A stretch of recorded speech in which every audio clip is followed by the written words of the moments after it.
Hello students, देखो CA foundation में मई 22 का जो आरटीपी आया है, आज हम इसमें उसका सॉल्यूशन करने जा रहे हैं। देखो जो ये आरटीपी कहते हैं इसमें आया है, इसमें कोई अमेंडमेंट नहीं आया है लॉ में, क्योंकि लॉ के अमेंडमेंट ऑलरेडी दिसंबर 21 के अटेम्प्ट तक आ चुके थे, तो वही एप्लीकेबल है जो ओपीसी एंड स्मॉल कंपनी में चेंजेस आया था। थोड़ा सेफ्टी के लिए एक लिस्टेड कंपनी वाला कनेक्शन और ध्यान रखना, कई बार कुछ चीजें आरटीपी में नहीं होती, तो लिस्टेड कंपनी वाला जो कनेक्शन ध्यान में रखने कह रहा हूं, क्योंकि ओपीसी और स्मॉल कंपनी तो आपने कर लिया होगा। लिस्टेड कंपनी कौन सी है?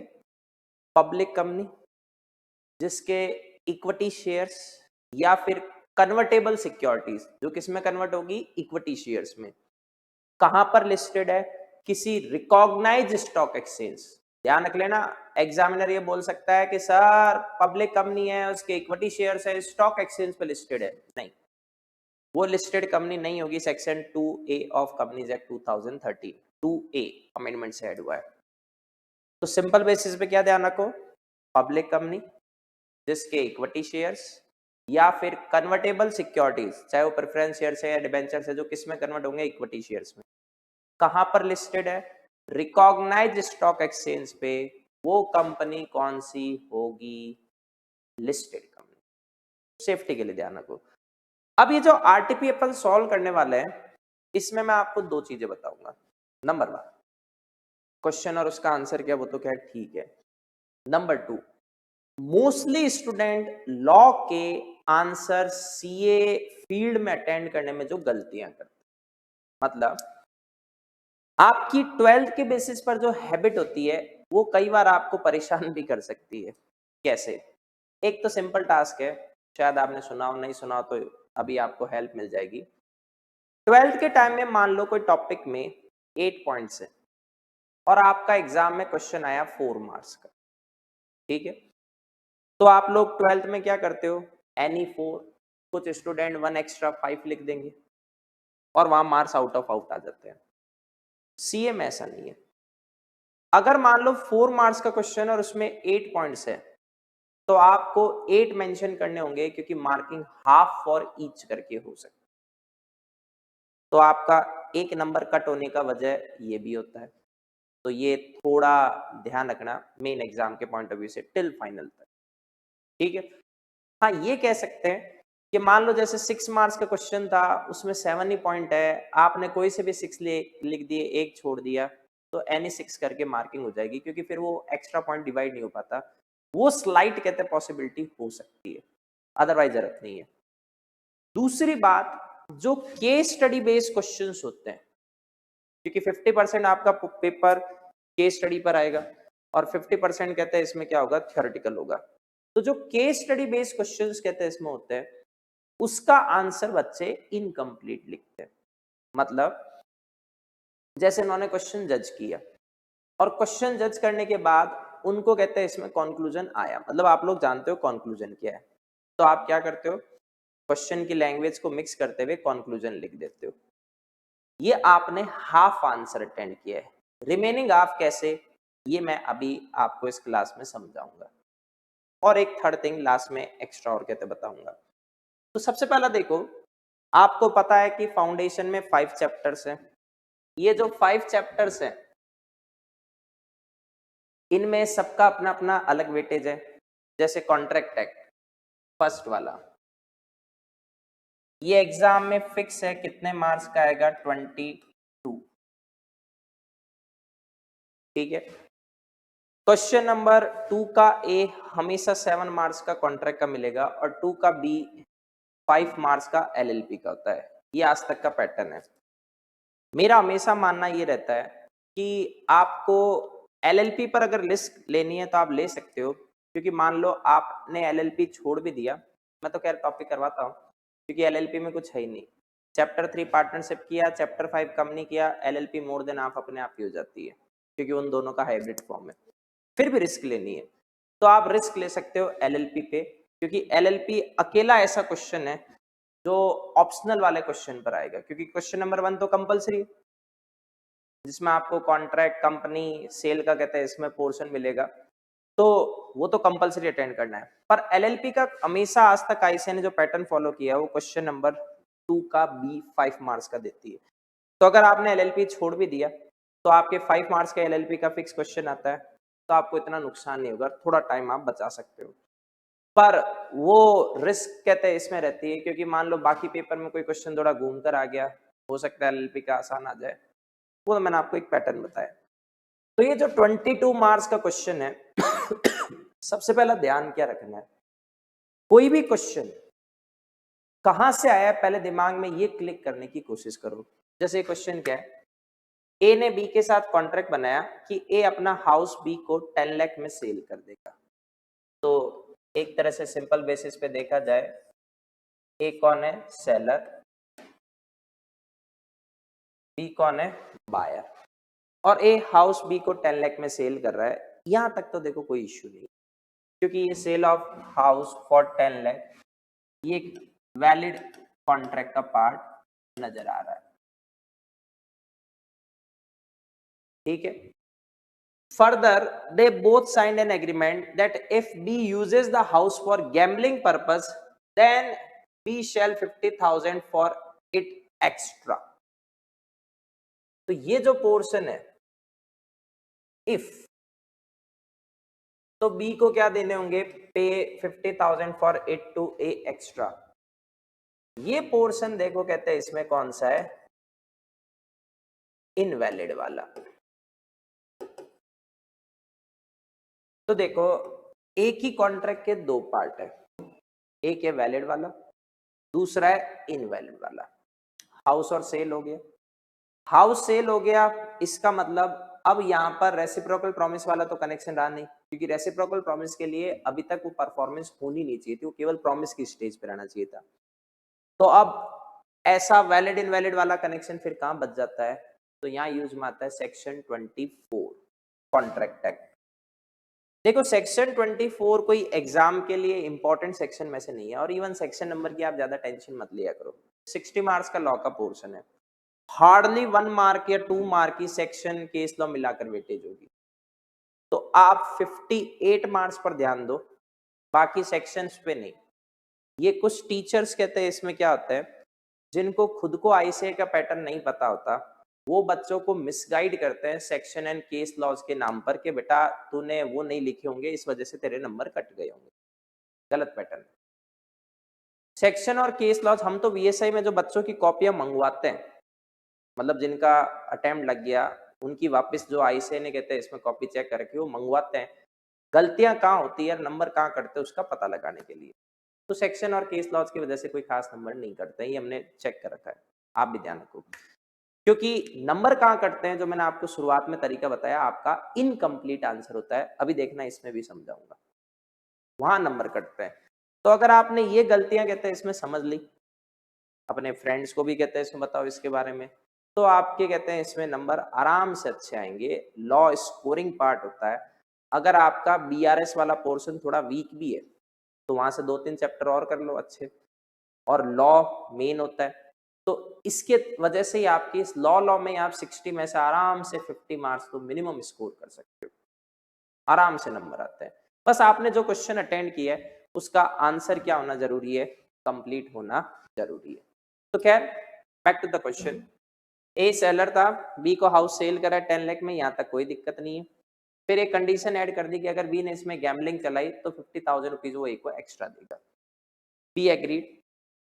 After a year of sale, यहां से हिंट आ गई कि रेसिप्रोकल नहीं रहा, क्योंकि रेसिप्रोकल में तो परफॉर्मेंस आती नहीं है।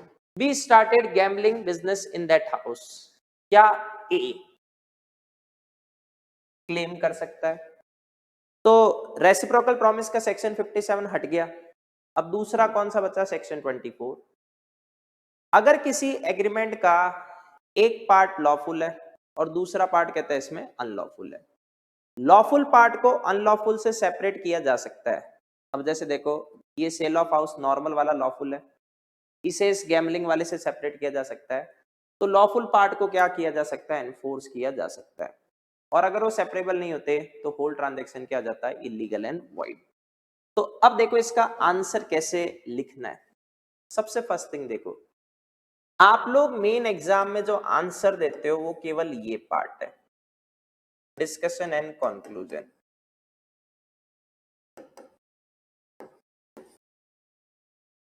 सपोज ये क्वेश्चन एग्जाम में 4 मार्क्स का आया, मान लो जैसे मैं लिख देता हूं कि ये 4 मार्क्स का है, ठीक है।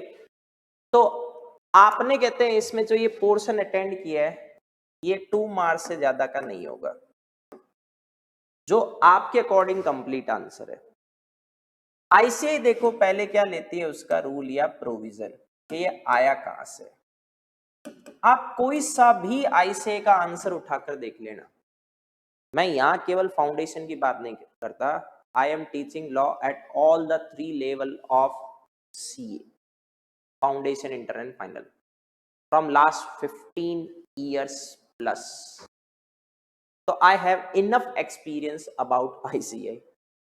उसने मुझे अच्छी तरह से ठोक बजा के सिखाया है कि हाँ मैं नंबर कहाँ काटती हूँ। तो मैं स्टूडेंट को हमेशा सजेस्ट करता हूँ, नंबर आते कैसे मैं इस पे दिमाग नहीं लगाता, नंबर जाते कहाँ पर है, वेयर आई से डिडक्ट मार्क्स ऑफ स्टूडेंट, तो वो मैं आपको बता दूंगा। तो आप डिडक्ट होने मत दो, मेरे हिसाब से आने अपने आप ही स्टार्ट हो जाएंगे। तो ये जरूर थोड़ा सा ध्यान रखना। तो बच्चे क्या करते हैं, वो सोचते हैं कि हाँ इसमें एक पार्ट वैलिड है एक इनवैलिड नजर आ रहा है, तो वैलिड वाला पोर्शन तो एनफोर्सेबल है, तो सेल ऑफ हाउस तो वैलिड एग्रीमेंट है, लेकिन जो गैम्बलिंग है वो क्या है, इलीगल है, तो इसलिए वो एनफोर्सेबल नहीं है। ये तो आपका डायरेक्टली कंक्लूजन है, ठीक है। अब इसने पहले क्या मेंशन किया, ये रूल कि ये आया कहां से।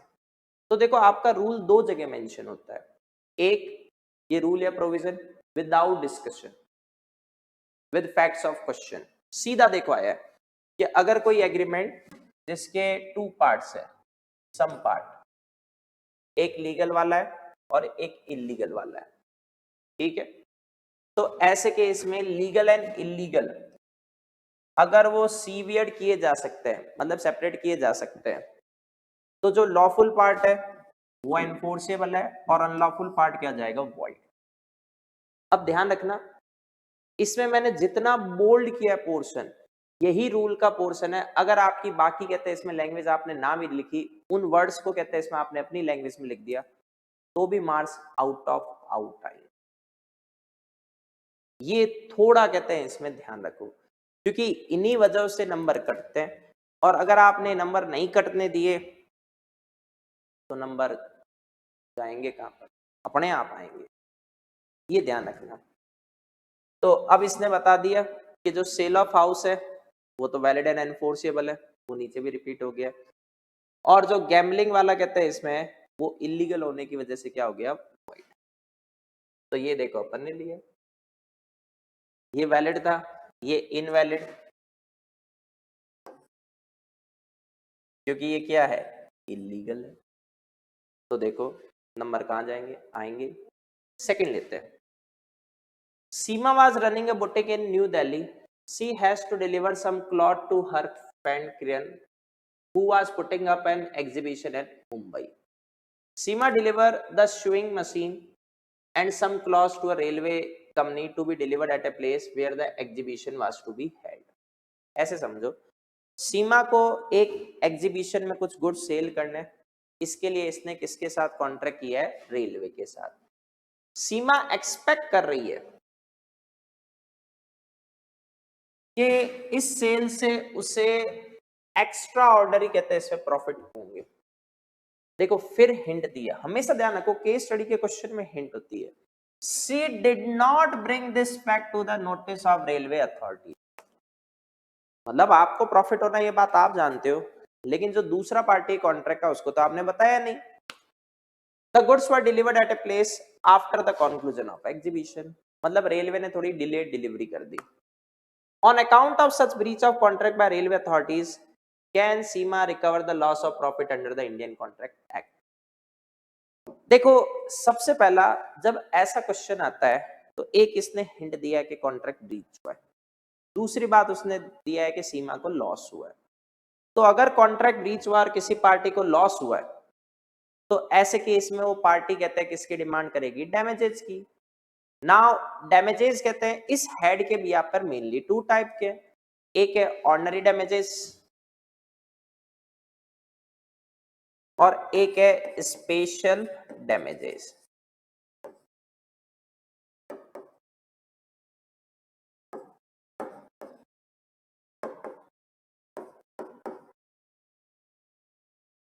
अब आप ऑर्डिनरी डैमेजेस कब कहते हैं इसमें रिकवर करोगे, जो भी आपको लॉस हुआ है directly ordinary and natural in ordinary course of breach, वो ऑर्डिनरी डैमेजेस आपसे क्या कर सकते हो रिकवर।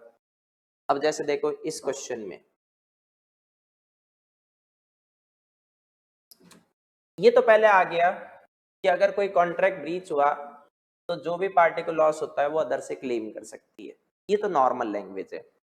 अब इसने लिया है जनरल डैमेजेस, जनरल ऑर्डिनरी एक ही है, जनरल ऑर्डिनरी नेचुरल डैमेजेस सब एक ही सेंस में आता है।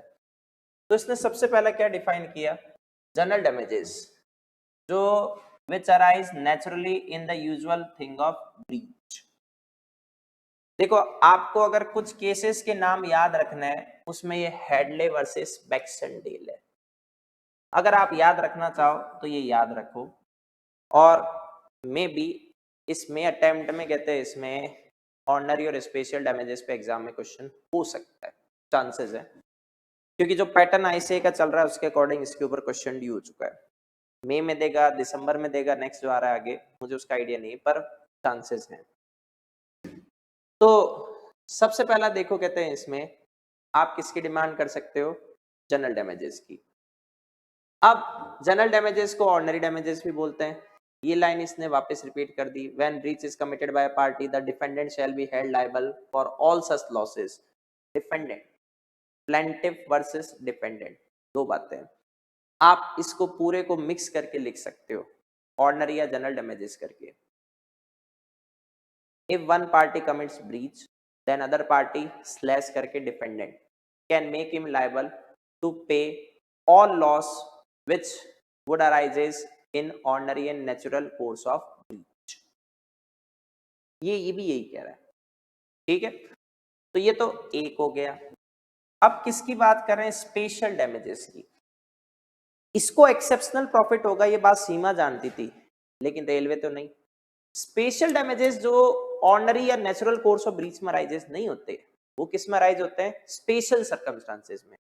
और इन्हें क्लेम कब किया जा सकता है, जब वो स्पेशल सर्कमस्टांसेस आपने अपोजिट पार्टी को, जैसे सीमा ने किसको बता दियो, रेलवे को, अगर बता दी तो स्पेशल डैमेजेस मिल जाएंगे। तो arise in unusual circumstances affecting the agreed party, और ये डैमेजेस तभी रिकवरेबल होंगे जब स्पेशल सर्कमस्टांसेस डिपेंडेंट। देखो एक पार्टी होता है प्लेंटिफ जिसने केस फाइल किया, इस केस में कौन थी, सीमा, वर्सेस अपोजिट पार्टी कौन होता है, डिफेंडेंट, जिसे वो केस डिफेंड करना है। जैसे इस केस में कौन है, रेलवे अथॉरिटीज। अगर सीमा ने वो अनयूजुअल सर्कमस्टांसेस जिसमें वो सोच रही थी एक्सेप्शनल प्रॉफिट होगा, ये रेलवे को बता दी होती, तब तो क्या क्लेम करती, स्पेशल, पर इसने बताई नहीं। अगर स्पेशल नहीं बताई तो फिर आप क्या क्लेम करोगे, ओनली ऑर्डिनरी डैमेजेस। ये सारा पोर्शन देखो किसका है, आपके रूल या प्रोविजन का। अब इसमें तो क्वेश्चन में हिंट थी कि इसने ये बात बताई नहीं थी, तो ये सिचुएशन किसकी है, डिस्कशन एंड कंक्लूजन की। तो या आपका देखो इसका कनेक्शन कहते हैं इसमें यूज में आ जाएगा। ये देखो फिर वही पैटर्न आ गया, पहले प्रोविजन आया फिर डिस्कशन एंड कंक्लूजन। बच्चे क्या गलती करते हैं, वो यही लिखते हैं, ये एक भी आंसर मेरा बनाया नहीं है, सब आईसीए के आंसर है। आपको और किसी बुक को रेफर करने की रिक्वायरमेंट ही नहीं होती, आप केवल आईसीए को फॉलो करो। आईसीए में कई जगह अब जैसे एक्सेस वर्डिंग होती है, तो जब आप आईसीए के आंसर को पढ़ना सीखोगे, सॉल्व करोगे, तो धीरे धीरे आइडिया लग जाएगा, हाँ कुछ तो फालतू ही दिया है।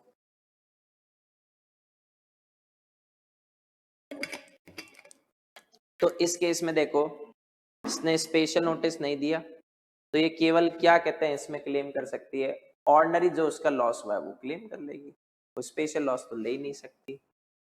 नेक्स्ट देखो, Chandan was suffering from some disease and was in great pen.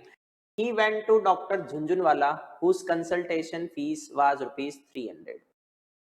Doctor agreed to treat him, but on the condition that Chandan had to sign a promissory note of rupees 5,000 payable to doctor. जो doctor और patient के relationship होते हैं वो undue influence की category में चले जाते हैं, ठीक है। अब बेचारा पेशेंट ट्रीटमेंट करवाने जा रहा है, फीस डॉक्टर की 300 है तो 300 ही देगा, और डॉक्टर साहब कहता है भाई ट्रीटमेंट तो तभी करूंगा क्योंकि उसको ग्रेट पेन था, दर्द था बेचारे के, जब तो इस 5,000 वाले प्रोमिसरी नोट पे साइन कर दे। चंदन ने सोचा इलाज तो करवा लूं, साइन कर देता हूं, तो उसने क्या कर दिया, इस प्रोमिसरी नोट पे साइन कर दिया। तो यहाँ पर देखो जो चंदन की कंसेंट है वो किससे ली गई है, अनड्यू इन्फ्लुएंस। आपने देखा होगा सेक्शन 19 किसका कॉम्बिनेशन होता है, सेक्शन 15, 16, 17 एंड 18 का। मतलब सेक्शन 19 ने बताया कॉन्ट्रैक्ट कब कब वॉइडेबल होता है, उसमें से 4 सिचुएशन सेक्शन 19 में, 15 कॉर्जन से कंसेंट ली गई है, 16 अनड्यू इन्फ्लुएंस है, 17 फ्रॉड से, 18 मिसरिप्रेजेंटेशन से, तो वो कॉन्ट्रैक्ट वॉइडेबल है। वॉइड प्लस एबल, तो मतलब उसमें दो चीजें, हम चाहे तो उसे अवॉइड कर सकते हैं और हम चाहे तो उसे कंटिन्यू भी कर सकते हैं। ये दोनों ऑप्शन किसके पास अवेलेबल है, एग्रीव्ड पार्टी के पास। अब यहाँ पर देखो अनड्यू इन्फ्लुएंस में एक पार्टी सुपीरियर रिलेशनशिप में होती है और एक इंफीरियर में। यहाँ ये पेन में, तो जो ट्रीटमेंट करने वाला पर्सन है वो कौन सी पोजीशन में, सुपीरियर, तो डॉक्टर कौन सी पोजीशन में, सुपीरियर, चंदन कौन सी पोजीशन में, इंफीरियर। तो अगर कहते हैं इसमें चंदन कह रहा है कि सर मेरे अगेंस्ट में अनड्यू इन्फ्लुएंस एक्सरसाइज हुआ है, तो वो इस कॉन्ट्रैक्ट को बाद में रिसाइन कर सकता है। जब रिकवर हो गया चंदन उस डिजीज से, चंदन ने प्रोमिसरी नोट की पेमेंट करने से मना कर दिया, क्या डॉक्टर ये अमाउंट ले सकता है। अब इसमें भी देखो, ये पहले आई से ने पूरा पोर्शन यहां से लेके यहां तक ये किसका दिया, वही रूल या प्रोविजन। तो देखो पहले इसने सेक्शन 16 अनड्यू इन्फ्लुएंस को डिफाइन किया है, फिर उसके बेसिस पे इसके एसेंशियल एलिमेंट आ गए कि एक पर्सन दूसरे पे रियल या अपरेंट अथॉरिटी रखता है या वो फिड्यूसरी रिलेशनशिप में है। अब जो डॉक्टर और पेशेंट के रिलेशनशिप होते हैं वो कौन से हैं, फिड्यूसरी रिलेशनशिप, या फिर वो contract with a person whose mental capacity is temporarily or permanently affected, age, illness, mental bodily distress, जो भी है। तो यहाँ पर ये सिचुएशंस शो कर रही है कि चंदन इनमें आ रहा है। सेक्शन 19 ए क्या कहता है कि अगर आपने कंसेंट किससे लिए, अनड्यू इन्फ्लुएंस से, तो agreement is a contract voidable at the option of parties whose consent was so caused. Whose consent was so caused कौन हुआ, aggrieved, जो इस केस में कौन था अपना, चंदन।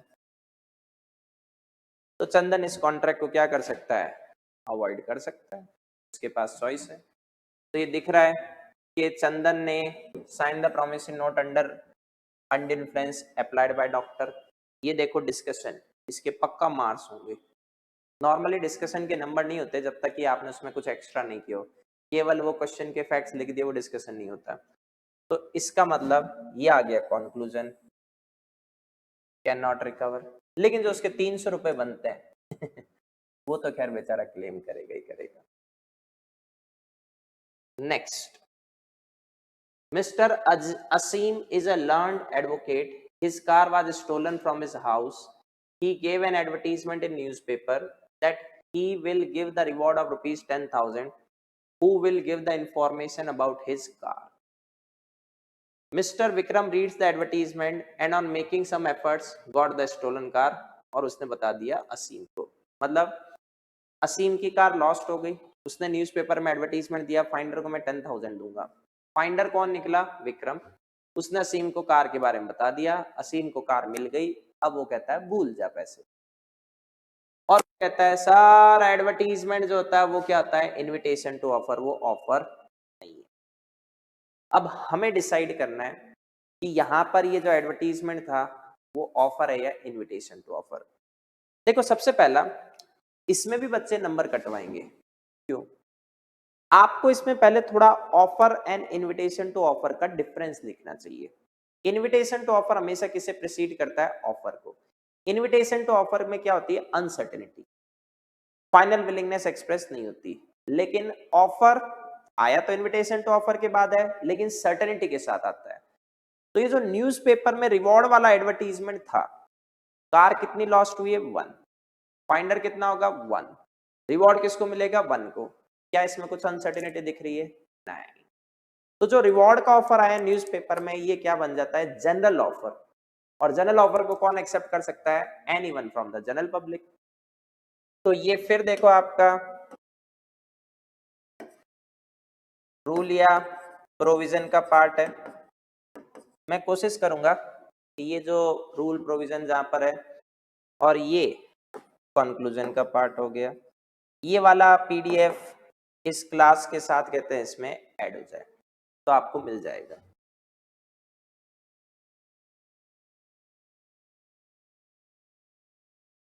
जबकि नॉर्मली जो एडवर्टीजमेंट होते हैं वो इनविटेशन टू ऑफर होते हैं, लेकिन एडवर्टीजमेंट जो रिवॉर्ड वाले होते हैं ना, वो स्पेसिफिक हो जाते हैं कि हाँ एक को ही मिलना है, तो वो जनरल ऑफर में चले जाते हैं। जैसे देखो इसने लिखा होगा कि नॉर्मली इनविटेशन टू ऑफर किससे डिफरेंट है, ऑफर पक्का इसके मार्क्स होंगे। फिर यहाँ पर अपना कनेक्शन किसका था, ये ऑफर नहीं होते, मतलब ये इनविटेशन टू ऑफर है, ये तो इसने लिख भी दिया। इनविटेशन टू ऑफर किससे पहले आया, ऑफर से। अब ये बहुत कम बच्चे लिखते हैं, इसके नंबर कटेंगे सीधा, क्योंकि वो तो सीधा सॉल्व करने पे बिलीव करते हैं। इनविटेशन टू ऑफर एक्सेप्ट हुआ तो कॉन्ट्रैक्ट नहीं बनेगा, क्योंकि देखो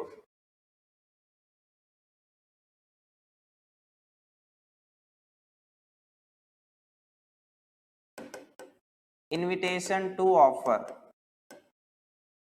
प्लस एक्सेप्टेंस क्या बना, ऑफर। लेकिन अगर ऑफर प्लस एक्सेप्टेंस होता तो क्या बन जाता, कॉन्ट्रैक्ट। तो देखो आप इस फॉर्मूले से भी देख सकते हो, इनविटेशन टू ऑफर किसको प्रिसीड कर रहा है, ऑफर को।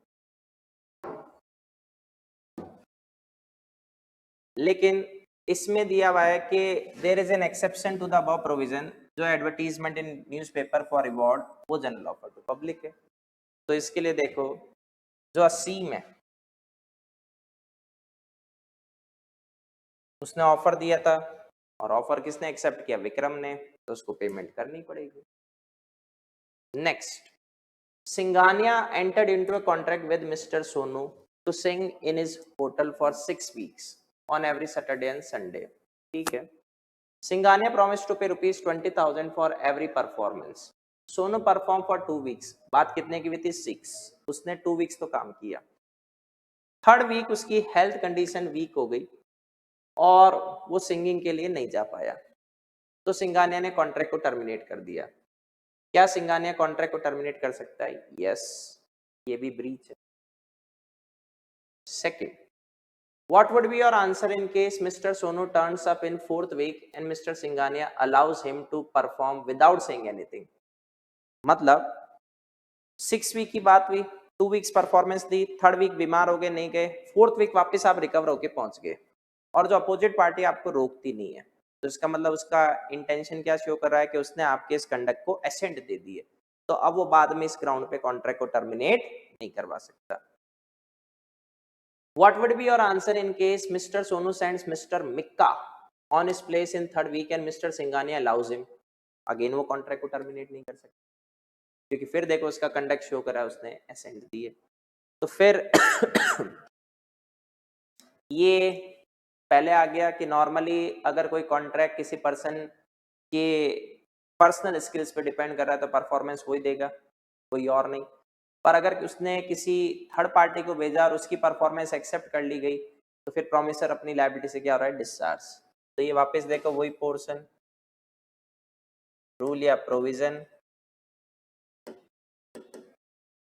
ये आपका कंक्लूजन नहीं, ये तो डिस्कशन होगा, कंक्लूजन एंड में दे रखा है।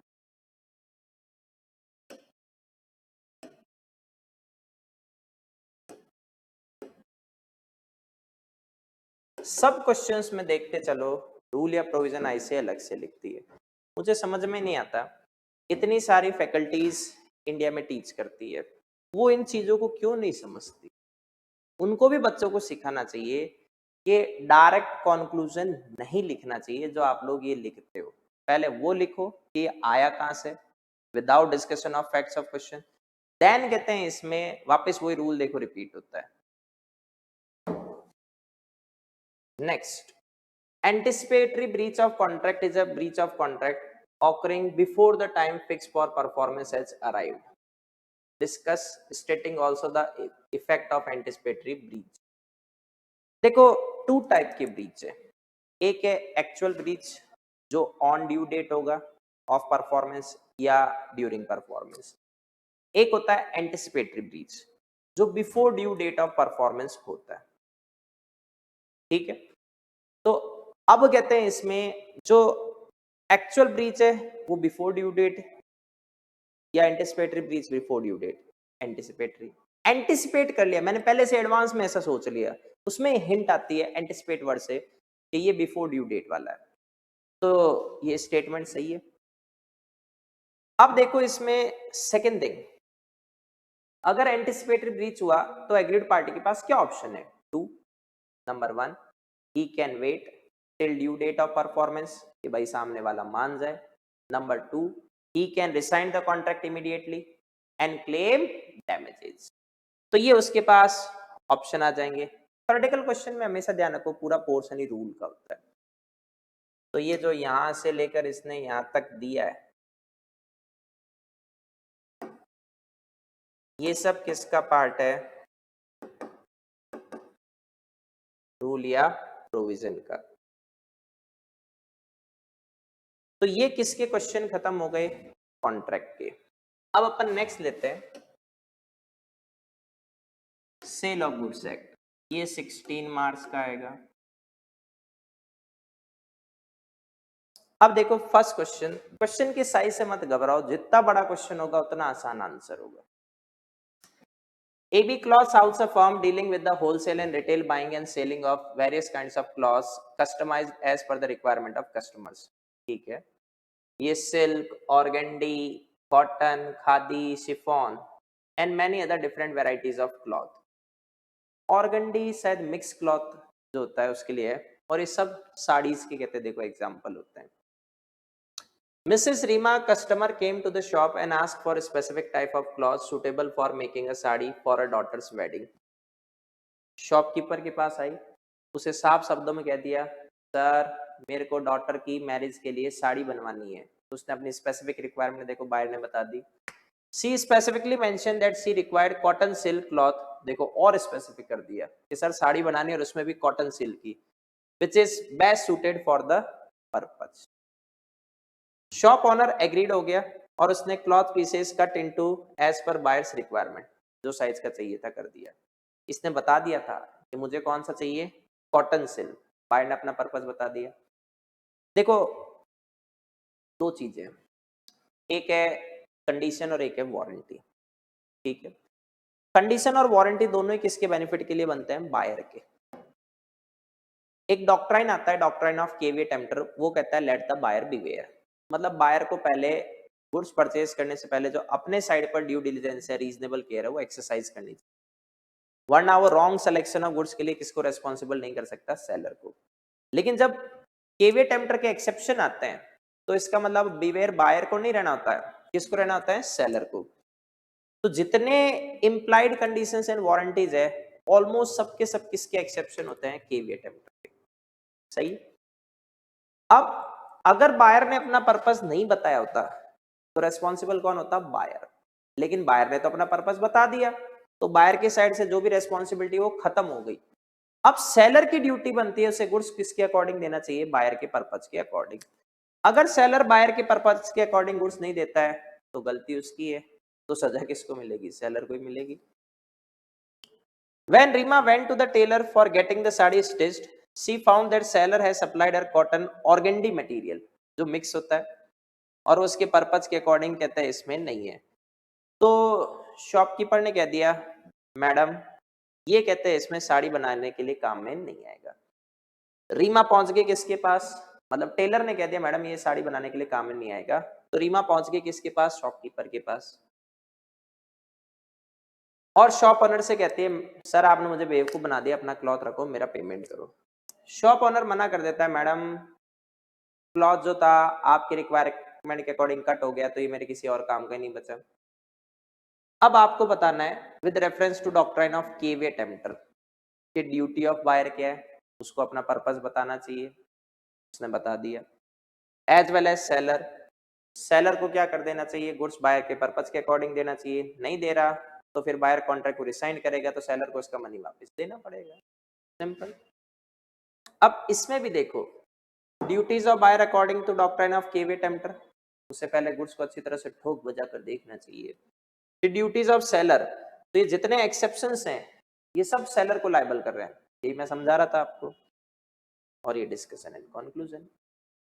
Next, A went to B shop and selected some jewelry. He falsely represented himself to be a man of credit and thereby persuaded मतलब उसको समझा रहा है B to take the payment by check. मतलब A एक jeweller के पास जाके कहता है सर मैं वो हूं, मतलब बहुत बड़ी गुडविल है, कैश नहीं रखता, चेक देता हूं, और उसे पटा लेता है कि हाँ भाई तू चेक से पेमेंट ले लेना। He further requested him to hand over the particular type of ring immediately. और कहता है सर अभी बस प्रपोज करने जा रहा हूं, कहता है इसमें किसी को ring they. On due date when the seller B presented the check, वो चेक क्या होना है, बाउंस, डिसऑनर।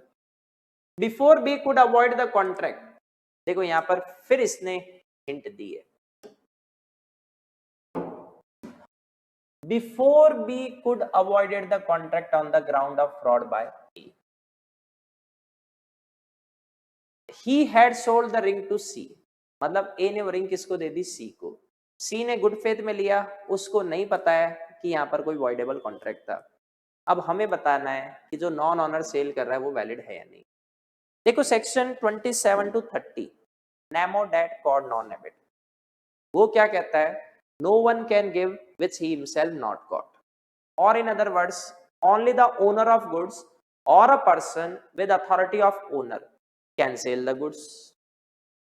तो जो नॉन ऑनर सेल करेगा वो वैलिड नहीं होती, पर नेमोडेट कॉड नॉन एबिट के कुछ एक्सेप्शन है, जिसमें से एक पॉइंट आता है sale by the person having position of goods under voidable contract. यहाँ फ्रॉड हुआ है क्योंकि आपने फॉल्स फैक्ट सजेस्ट किए। अब वॉइडेबल कॉन्ट्रैक्ट के भी यहाँ पर आपने अगर सेल की है और उस कॉन्ट्रैक्ट को अभी तक एग्रीड पार्टी ने रिसाइंड नहीं किया, देखो इसने रिसाइंड नहीं किया, अवॉइड नहीं कराया, और बायर कौन सा है, बोनाफाइड बायर है, गुड फेथ है, तो नॉन ऑनर का जो सेल किया है वो भी क्या माना जाएगा, वैलिड, और सी को क्या मिल जाएगा, बेटर टाइटल। तो देखो यहाँ इन्होंने मेनली एक कंडीशंस दी है,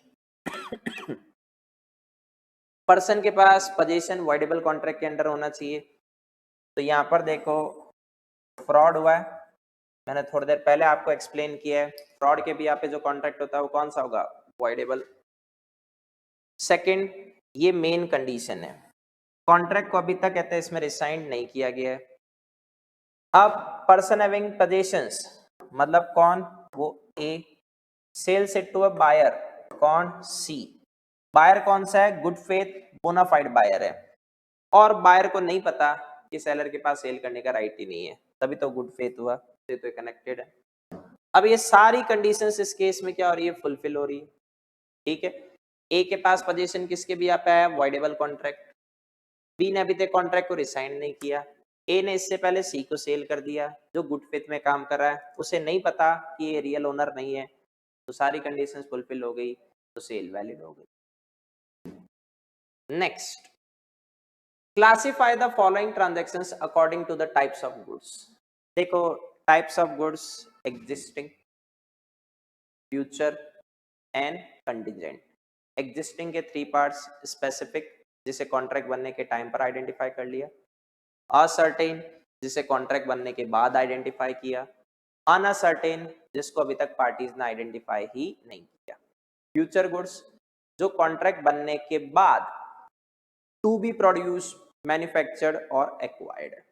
कंटिजेंट जिसका पोजीशन किसी कंटिजेंसी के ऊपर डिपेंड करता है।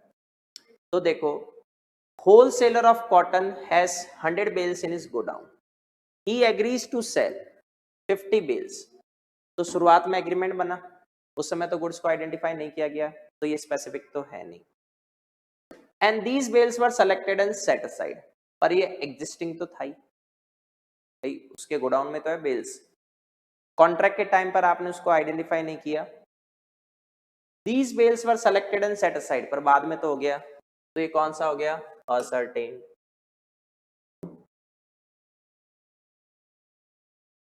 क्योंकि इसको कॉन्ट्रैक्ट बनने के बाद आइडेंटिफाई किया गया है। A agrees to sell to B 1 packet of sugar out of the lot of 100 packets lying in his godown. उसके गोडाउन में 100 पैकेट्स है, उसमें से 1 पैकेट आप सेल करोगे। वो 1 पैकेट आउट ऑफ 100 कौन सा होगा, क्या अभी आइडेंटिफाइड हो गया ना, तो ये कौन सा है, अनअसर्टेन। और अनअसर्टेन गुड्स के लिए क्या होता है, agreement to sell. He agrees to sell to S all the apples which will be produced, which will be produced मतलब अभी तो नहीं हुआ, तो ये फ्यूचर। और फ्यूचर गुड्स के लिए भी क्या होता है, agreement to sell. Next, certain goods were sold by sample by A to B। B ने कर दिया सैंपल से C को, C ने कर दिया सैंपल से D को। D ने कहते हैं इसमें पता किया कि गुड्स अकॉर्डिंग टू सैंपल नहीं है और उसने कॉन्ट्रैक्ट को रिजेक्ट कर दिया। देखो स्टेप्स को समझो। ए ने बी को सेल बाय सैंपल किया, तो बी की ड्यूटी क्या बनती है, उससे पहले सैंपल से गुड्स कॉरेस्पॉन्ड हो रहा है नहीं ये चेक करना चाहिए। पर बी ने क्या किया, इसको अगेन सेल बाय सैंपल कर दिया, तो माना क्या जाएगा कि बी ने वो सारा गुड्स एक्सेप्ट कर लिया, अब बी कुछ भी नहीं कर सकता। सी ने अगेन कहते हैं सेल बाय सैंपल किसको कर दिया, डी को, तो फिर क्या माना जाएगा कि सी ने भी गुड्स को एक्सेप्ट कर लिया। लेकिन डी को पता चल गया कि यहाँ पर जो गुड्स है वो सैंपल के अकॉर्डिंग नहीं है, तो डी ने कॉन्ट्रैक्ट को रिजेक्ट कर दिया। तो डी ने तो पता कर लिया कि गुड्स सैंपल के अकॉर्डिंग है, इन्होंने नहीं किया, तो डी को तो राइट मिलेगा, एबीसी को कोई राइट नहीं मिलेगा। ठीक है, नेक्स्ट, तो ये अपना किसका कनेक्शन खत्म, सेल का। अब अपन स्टार्ट करते हैं किसको, पार्टनरशिप को।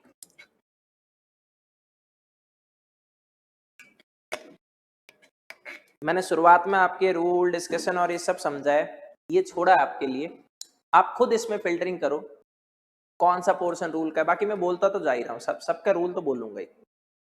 और डिस्कशन प्रोविजन कौन सा है, Sohan, Rohan and Jay were partners in a firm deal कर रही है office furniture. They have regular dealing with messrs AB and company for supply of furniture for their business. मतलब ये कौन है, supplier.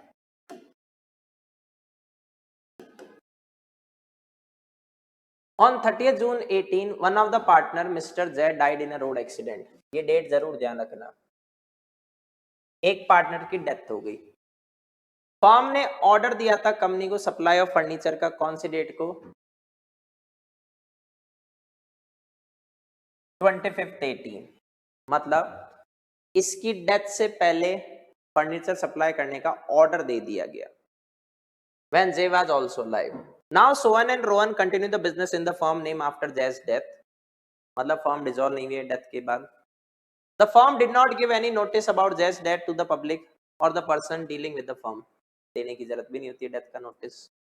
Messrs AB and company delivered the furniture to the firm on 25th July 18. इसकी death कब हुई है, 30th जून। और ये फर्नीचर कब दिया गया, 25th जुलाई।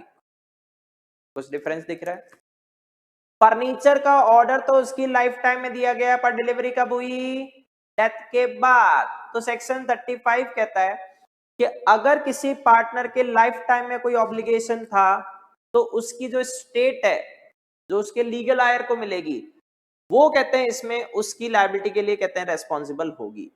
लेकिन यहां पर देखो जिस समय जैक की डेथ हुई थी उस समय तो कोई फर्नीचर सप्लाई नहीं हुआ, तो उसके ऊपर कोई ऑब्लिगेशन भी नहीं आई, तो जय यहां पर पेमेंट करने के लिए मतलब जय की स्टेट यहां पर पेमेंट करने के लिए रेस्पॉन्सिबल नहीं है। अच्छा क्वेश्चन है, कम बच्चे इसको अटेंड कर पाते हैं। अब देखो messrs ABN company filed case करिए recovery of price of furniture. आपको बताना है क्या जैक की प्राइवेट स्टेट लायबल है? नो, क्योंकि उसके लाइफ टाइम में पेमेंट की कोई ऑब्लिगेशन नहीं थी। जब वो गुड सप्लाई नहीं हुआ था लाइफ टाइम में तो ऑब्लिगेशन कहां से आएगी पेमेंट की? केवल ऑर्डर देना ये तो बेवकूफ बनाते हैं। Moni and Tony were partners in the firm Messrs. Moto and Company. They admitted Sony as the partner in the firm and he is actively engaged in day-to-day activities of the firm. मतलब सोनी एक तरह से active partner है। There is a tradition in the firm, tradition usage भी बोल सकते हो, that all active partners will get a monthly remuneration of 20,000. लेकिन उसके लिए ऐसा कोई एक्सप्रेस एग्रीमेंट नहीं है। देखो रूल क्या है, normally partners are not entitled to receive remuneration, क्योंकि वो अपने वर्क के लिए क्या लेके जाते हैं? प्रॉफिट्स। तो रेमुनरेशन कब दिया जा सकता है? या तो एक्सप्रेस एग्रीमेंट बिटवीन पार्टनर, या फिर कंटिन्यूअस डीलिंग बिटवीन पार्टनर, या फिर यूसेज ऑफ फर्म। अब ये जो ट्रेडिशन है किस में आ गया? यूसेज में, कि एक्टिव पार्टनर को मिलेगा। और ये देखो हिंट दे दी कि जो सोनी है वो actively engaged in the day to day activities of the firm, तो ये एक्टिव पार्टनर है। After admission of Sony in the firm, Moni and Tony were continuing getting salary. वो तो रेमुनरेशन उठा रहे हैं, लेकिन सोनी को नहीं दे रहे। क्या ये सही हो रहा है? नहीं, वो भी तो बेचारा एक्टिव पार्टनर है, तो उसको भी रेमुनरेशन मिलेगा। पर देखो पहले सीधा क्या आया? रूल या प्रोविजन, देन लास्ट में discussion and conclusion. Next, Messrs. XYZ and Company is a partnership firm. The firm is an unregistered firm. चलो, the firm has purchased some iron rods from another partnership firm, Messrs. LMN and Company, which is also an unregistered firm. मतलब seller भी unregistered, buyer भी unregistered. चलो, अब seller कौन है बस ये थोड़ा सा ध्यान रखो। इसने परचेज किया है तो ये तो बायर हो गई, और ये कौन हो गई? सेलर। तो ये बायर सेलर का कनेक्शन आ गया। Messrs. XYZ and Company could not pay the price within the time. Messrs. LMN and Company has filed the suit against the Messrs. XYZ and Company. मतलब seller versus buyer case file हो रहा है। देखो वैसे तो partnership firm का registration क्या नहीं होता है? जरूरी नहीं होता है, ठीक है, लेकिन कुछ कॉन्सिक्वेंसेज ऐसे हैं जो नॉन रजिस्ट्रेशन को कहते हैं इसमें एक तरह से पनिश करते हैं। तो मतलब नॉन रजिस्ट्रेशन से बेटर तो आप रजिस्ट्रेशन करवा लेते, जिसमें से एक पॉइंट आता है no suit by unregistered firm versus third party. मतलब unregistered firm versus third party case file नहीं हो सकता। ये एक सिंपल सा प्रिंसिपल है।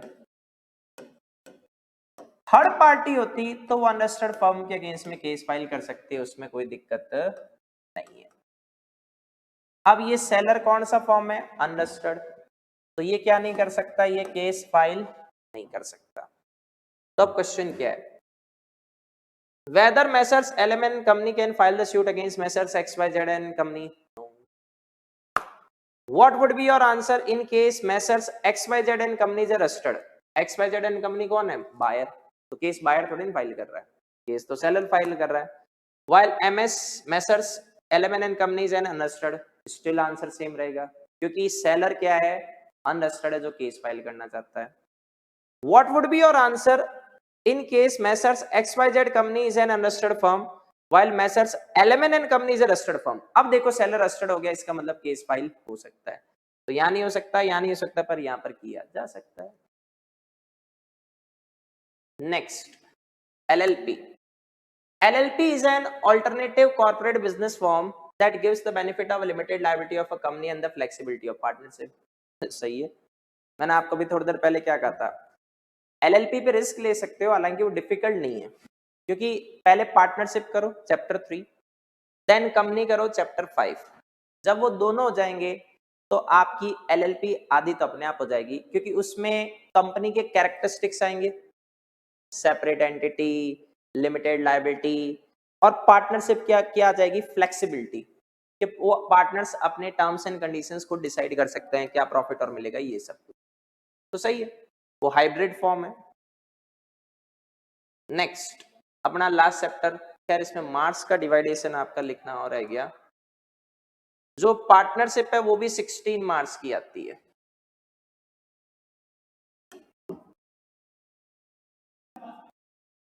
और जो कॉन्ट्रैक्ट था वो बस सबसे बड़ा आता है 22। एलएलपी फिक्स 5 मार्क्स की है। अब अपना लास्ट पोर्शन बच गया किसका, कंपनी का। कंपनी के भी अपने फिक्स वेटेज है 13 मार्क्स।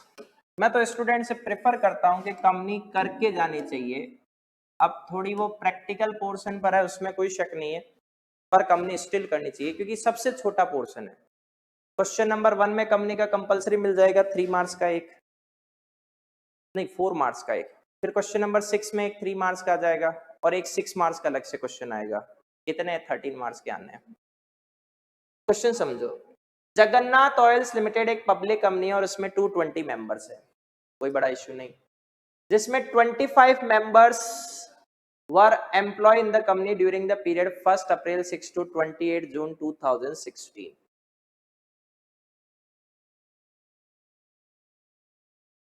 ये 220 में से 25 एम्प्लॉयज आउट ऑफ 220, और ये कौन सी डेट पर थे ये जरूर ध्यान रखना, 1 अप्रैल 6 to 28 जून 2016, कोई बात नहीं। They were allotted shares in Jagannath Oils Limited first time on 1 July 2007, इनको दिए गए, which were sold by them on 1 August 2016। मतलब जिस दिन उनकी मेंबरशिप खत्म हुई, देखो मेंबरशिप कब खत्म हो रही है, इस दिन, उसके बाद इन्होंने शेयर्स क्या कर दिए, सेल कर दिए। थोड़े टाइम बाद उन्होंने क्या किया, 1 दिसंबर 16 को 25 मेंबर्स ने वापस शेयर्स परचेज कर लिए। पॉइंट ये है कि अगर आप एम्प्लॉइज की बात कर रहे हो तो एम्प्लॉइज पब्लिक कंपनी में कोई काम में नहीं आते, लेकिन प्राइवेट कंपनी में काम में आते हैं। क्योंकि प्राइवेट कंपनी में जब अपन 200 का डेटा सॉल्व करते हैं उसमें किसको काउंट नहीं किया जाता, एम्प्लॉइज को काउंट नहीं किया जाता। तो मतलब आउट ऑफ कहते हैं इसमें 220, प्राइवेट कंपनी में 25 क्या नहीं होते, काउंट नहीं होते। पर उसमें कंडीशन है, ड्यूरिंग एम्प्लॉयमेंट तो वो सीधा ही काउंट नहीं होंगे, और आफ्टर एम्प्लॉयमेंट अगर वो एक्स एम्प्लॉयज है तो वो तब तक काउंट नहीं होंगे जब तक उनके पास कंपनी के शेयर्स थे। पर ये शेयर्स तो उन्होंने बेच दिए, फिर वापस खरीद लिए, उससे फर्क नहीं पड़ता। अब देखो ये कंपनी किसमें कन्वर्ट होना चाहती है, प्राइवेट कंपनी में। तो सबसे पहला question, whether Jagannath oils limited is required to reduce the number of members. Yes, क्योंकि अब कहते हैं इसमें ये इंडिविजुअल कैपेसिटी में क्या कर रहे हैं, शेयर्स को परचेज कर रहे हैं, तो इसका मतलब ये उसमें काउंट किए जाएंगे। व्हाट वुड योर आंसर, या would your answer be different if 25 members were the employee in Jagannath Oils Limited for the period 1st April 2006 to 28 June 2017? 28 June 2017 ये एक तरह से काउंट कर रहा है till the date of conversion, तो इनको काउंट नहीं करेंगे। तो इसका मतलब अब आपको नंबर ऑफ मेंबर रिड्यूस करने की जरूरत नहीं है, तो इसमें रिड्यूस करना पड़ेगा क्योंकि इन्होंने शेयर्स बेच के वापस खरीदे हैं तो मेंबर्स में काउंट हो रहे हैं, और इसमें करने की जरूरत नहीं क्योंकि उसमें काउंट नहीं हो रहे। तो देखो पहले इसने क्या किया, पूरा प्राइवेट कंपनी को देखो डिफाइन किया, फिर उसके बाद इसने बताया कि अब ये मेंबर बन गए तो कंपनी को नंबर रिड्यूस करना पड़ेगा क्योंकि प्राइवेट कंपनी में 200 से ज्यादा नहीं है, इनको मिला लिया तो कितने हो जाएंगे 220। और सेकंड में बता दिया कि इनको काउंट नहीं किया जाएगा तो 220 माइनस 25 बचे कितने 195। Second, ABC decided to set up a new club with the name of ABC Club having object to promote welfare of Christian society। ठीक है, they plan to do charitable work or social activity for promoting the artwork of economically weaker section of Christian society। की बात है, section 8 company बना रहे हैं, उन्होंने section 8 company कहते हैं इसमें बना लिया और इसका स्टेटस ले लिया और काम चालू कर दिया 1 अप्रैल से। 30 सितंबर को पता चला कि एबीसी क्लब जो ऑब्जेक्टिव क्लॉज होता है सेक्शन 8 कंपनी का उसको वॉयलेट कर रहा है।